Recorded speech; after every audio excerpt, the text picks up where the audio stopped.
Dahil weekend dito sa Canada at walang pasok kinabukasan kasi PDD sa mga bata, wala silang pasok. Kaya naisipan namin magpunta sa Jurassic Quest at nagpunta kami doon at madaming mga laruan sa mga bata. At kahapon kami nagpunta, ang mga bata enjoy na enjoy sila at gusto nilang makilinya dito sa malaking bunganga ng Jurassic kasi mag-slide-slide sila.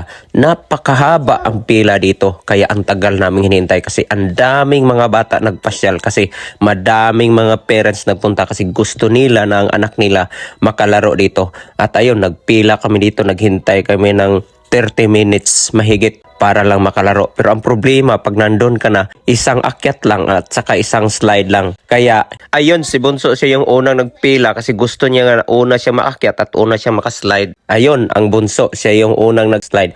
Tapos gusto pa mag-ulit-ulit.